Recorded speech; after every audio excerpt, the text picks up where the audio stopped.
Damage ಆದ್ಮೇಲೆ compensation ಕೊಡುವಂತಹದ್ದು ಕೂಡ ಅದಕ್ಕೆ ಪ್ರಿನ್ಸಿಪಲ್ ಸೆಕ್ರೆಟರಿ ಅವರು ಪಾರದರ್ಶಕವಾದಂತಹ ಒಂದು ವ್ಯವಸ್ಥೆಯನ್ನ ಮಾಡ್ತಾ ಇದ್ದಾರೆ. ಅದರ ಪ್ರಕಾರವಾಗಿ ಈ ಸ್ಪೀಡಿ ಡಿಸ್ಪೋಸಲ್ ಆಫ್ ಕಾಂಪನ್ಸೇಷನ್ ಕೂಡ ಆಗಬೇಕು.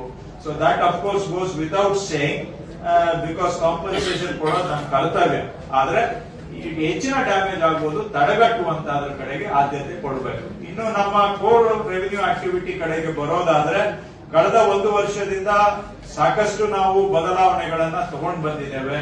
ಅದು ರೆವಿನ್ಯೂ ಕೋರ್ಟ್ಗಳಲ್ಲಿ ಇದ್ದಂತ ಕೇಸುಗಳನ್ನ ಬೇಗ ಡಿಸ್ಪೋಸಲ್ ಮಾಡುವಂತದ್ದಾಗಲಿ, ಹಾಗೆ ಸರ್ವೆ ಸೈಡ್ ಅಲ್ಲೂ ಕೂಡ ಕೆಲವು ಬಾಕಿ ಇರುವಂತ ಪೋಡಿ ಆಗದೆ ಬಾಕಿ ಉಳಿದಿರುವಂತಹ ಪ್ರಕರಣಗಳನ್ನ ಹುಡುಕಿ ಅವುಗಳನ್ನ ಪೋಡಿ ಮಾಡುವಂತದ್ದಾಗ್ಲಿ, ಇ ಆಫೀಸ್ ಅನ್ನ ಅಳವಡಿಸಿಕೊಳ್ತಕ್ಕಂಥದ್ದಾಗ್ಲಿ, ಹೀಗೆ 4 ಬದಲಾವಣೆ ಕ್ರಮಗಳನ್ನ ನಾವು ತಳಮಟ್ಟದಲ್ಲಿ ಅನುಷ್ಠಾನ ಮಾಡಿದ್ದೇವೆ.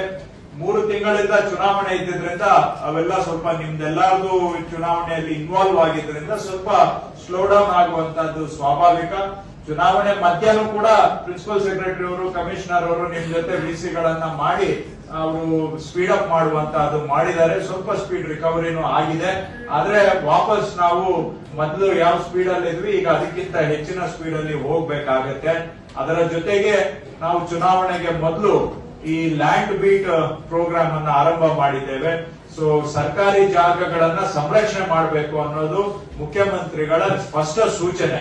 ಸೊ ಗವರ್ಮೆಂಟ್ ಲ್ಯಾಂಡ್ ಪ್ರೊಟೆಕ್ಟ್ ಮಾಡೋ ದೃಷ್ಟಿಯಿಂದ ಮೊದಲು ಯಾವ ಊರಲ್ಲಿ ಎಲ್ಲಿ ಎಷ್ಟು ಗವರ್ಮೆಂಟ್ ಲ್ಯಾಂಡ್ ಇದೆ ಅಂತ ಕೇಳಿದ್ರೆ, ಸಿಎಂ ಅವರು ಲಾಸ್ಟ್ ನೀವು ಇದ್ರಿ ಅವತ್ತು DC ಕಾನ್ಫರೆನ್ಸ್ ಅಲ್ಲಿ ಕೇಳಿದ್ರು.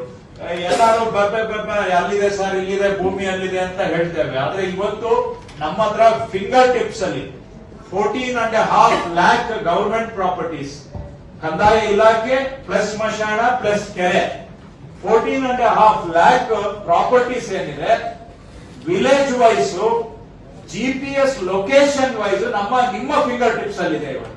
ಯಾರು ಕೇಳಿದ್ರು ಕೂಡ ಅದನ್ನ ನಾವು ಇವತ್ತು ಇಷ್ಟು 14.5 ಲಕ್ಷ ಪ್ರಾಪರ್ಟೀಸ್ ಇಂತಿಂತ ಕಡೆ ಇದೆ, ಇಂಥ ಊರಿನಲ್ಲಿ ಇಷ್ಟು ವಿಸ್ತೀರ್ಣ ಇದೆ ಅಂತ ನಾವಿವತ್ತು ಡೇಟಾ ಬೇಸ್ ಅನ್ನ ರೆಡಿ ಮಾಡಿದ್ದೇವೆ. ನೀವು ಅದನ್ನೆಲ್ಲ ಫ್ಲಾಗ್ ಮಾಡಿದ್ರಿಂದ ರೆಡಿ ಮಾಡ್ಲಿಕ್ಕೆ ಸಾಧ್ಯ ಆಯ್ತು. ಸೊ ಅದನ್ನ ನಾವು ಗವರ್ಮೆಂಟ್ ಲ್ಯಾಂಡ್ಸ್ ಅನ್ನ ಡೇಟಾ ಬೇಸ್ ಬಿಲ್ಡ್ ಮಾಡ್ಲಿಕ್ಕೆ 4 ತಿಂಗಳು 5 ತಿಂಗಳು ಟೈಮ್ ತಗೊಳ್ತು. ಸೊ ನಿಮ್ಮೆಲ್ಲರ ಸಹಕಾರದಿಂದ ಈಗ ಡೇಟಾ ಬೇಸ್ ಬಿಲ್ಡ್ ಆಗಿದೆ. ಅದಾದ್ಮೇಲೆ ಈಗ ಅದನ್ನ ಹೋಗಿ ಗ್ರೌಂಡ್ ಅಲ್ಲಿ ವೆರಿಫೈ ಮಾಡುವಂತ ಕೆಲಸ ನಡೆದಿದೆ. ಸೊ 14.5 ಲಕ್ಷ ಪ್ರಾಪರ್ಟಿಯಲ್ಲಿ ನಮ್ಮ ವಿಲೇಜ್ ಅಕೌಂಟೆಂಟ್ಸ್ ಈಗ ಸುಮಾರು 7 ಲಕ್ಷ ಕ್ರಾಸ್ ಆಗಿದೆ. ಸುಮಾರು 10 ಲಕ್ಷ ಸರ್ಕಾರಿ ಜಾಗಗಳನ್ನ ನಮ್ಮ ವಿಲೇಜ್ ಅಕೌಂಟೆಂಟ್ಸ್ ಸ್ಪಾಟ್ಗೆ ಹೋಗಿ ಬೌಂಡರಿ ಸಮೇತ ಜಿಯೋ, ಅದು ಯಾಕಂದ್ರೆ ಆಪ್ ಅಲ್ಲಿ ವಿತ್ ಬೌಂಡರಿ ಇರೋದ್ರಿಂದ ಬೌಂಡರಿಯನ್ನ ವೆರಿಫೈ ಮಾಡುವಂತ ಕೆಲಸ ನಮ್ಮ ನೀವು ಎಸ್ಪೆಷಲಿ ವಿಲೇಜ್ ಅಕೌಂಟೆಂಟ್ಸ್ ಮಾಡಿದ್ದಾರೆ. ಸೊ ಇನ್ನು ಬ್ಯಾಲೆನ್ಸ್ ಇರುವಂತ ಒಂದು 4 ಲಕ್ಷ ವೆರಿಫೈ ಮಾಡಬೇಕು. ನಾನು PRS ಅವರಿಗೆ ಹೇಳಿದ್ದೇನೆ, ಅದು ಯಾವ್ದಾದ್ರು ಒತ್ತುವರಿ ಆಗಿದ್ರೆ ಆ ಒತ್ತುವರಿ ತೆರವು ಮಾಡೋದಕ್ಕೂ ಕೂಡ ಆಟೋಮ್ಯಾಟಿಕಲಿ ಟ್ರಿಗರ್ ಆಗ್ಬೇಕು. ಉದ್ದೇಶ ಏನು, ಒತ್ತುವರಿ ತೆರವು, ರೈತರು ಸಾಗುವಳಿ ಮಾಡ್ತಾ ಇರೋ ಪ್ರಕರಣ ಬಿಟ್ಟು ಬೇರೆ ಎಲ್ಲವುಗಳು ಕೂಡ ನಾವು ಒತ್ತುವರಿ ತೆರವು ಮಾಡಬೇಕು. ಕೆರೆ ಸ್ಮಶಾನ ಯಾರು ರೈತರಿರ್ಲಿ ಯಾರೇ ಇರಲಿ ಅವೆಲ್ಲ ಒತ್ತುವರಿ ತೆರವು ಆಗ್ಬೇಕು. ಅದಕ್ಕೆ ಒಂದು ಫ್ಲೋ ಅನ್ನು ಕೂಡ ಅವರು ಮಾಡಿದ್ದಾರೆ. DCಗಳು ಜವಾಬ್ದಾರಿ ತಗೊಂಡು ಆ ಒತ್ತುವರಿ ಪ್ರಕರಣ ರಿಪೋರ್ಟ್ ಆಗಿದ್ದನ್ನ ತೆರವು ಮಾಡಬೇಕು.